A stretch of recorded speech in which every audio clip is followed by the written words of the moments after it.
In Tiletum, or as many people will mispronounce it, Tiletum, 1 to 4 players will be vying for the most victory points, which will be earned by completing contracts, working on cathedrals, and participating in fairs throughout Europe. Players will also gain points at the end of the game for completing buildings on their player board and for their houses and pillars on the map.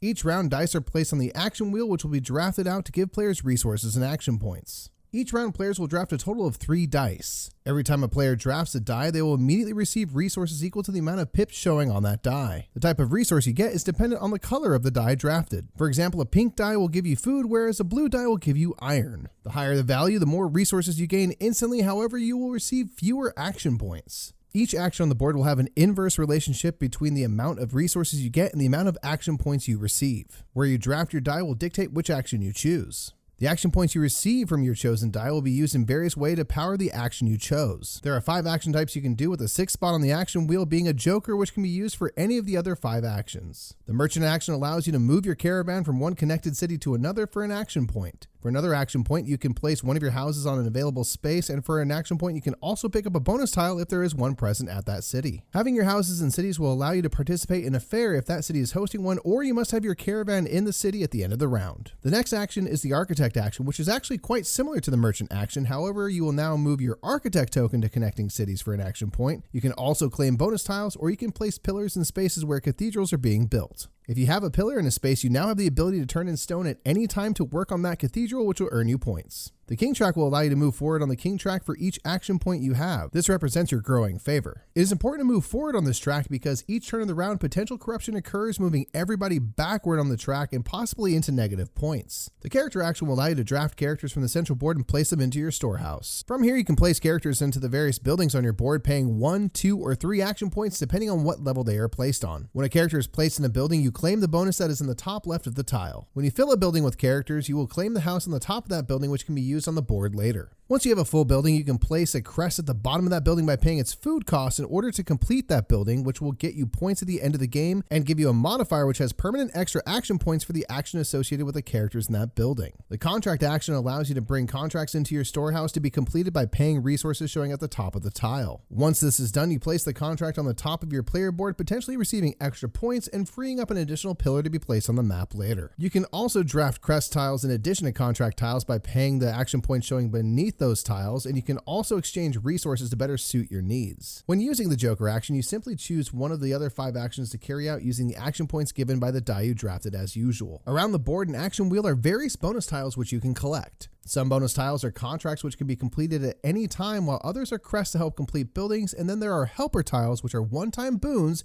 which can be spent at any time before, during, or after the main actions of your turn. These will at times give you resources or points, but they can also include extra action points for the 5 types of actions in the game. This is a great way to stretch out the turns you have to complete even more tasks. After each player has taken all 3 of their turns in a round, we move on to the king phase, where we see where everyone has landed on the king track. Players will either gain or lose points based on their placement on the king's track, and the player who's the furthest in the positive will become the new first player for the next round. Any player left in the negative will lose points, but they will reset their player markers to the 0 space on the king track. The player who's furthest on the king track may also claim the bonus tiles showing. After the king phase, it's time to have a fair. In each game, 4 cities will host a fair, with the first fair always being in Tiletum. Each fair will have a scoring condition that players can earn multiple times over based on their progress in the game. For example, this first fair tile will award players points for how many houses they have out on the map. Each round will have a different fair tile in a different location, and performing well in fairs is a great way to earn points. After the last round of the game, players will have one final fair, and then endgame scoring happens, where players will multiply the amount of houses they have placed on the map by the amount of pillars on the map.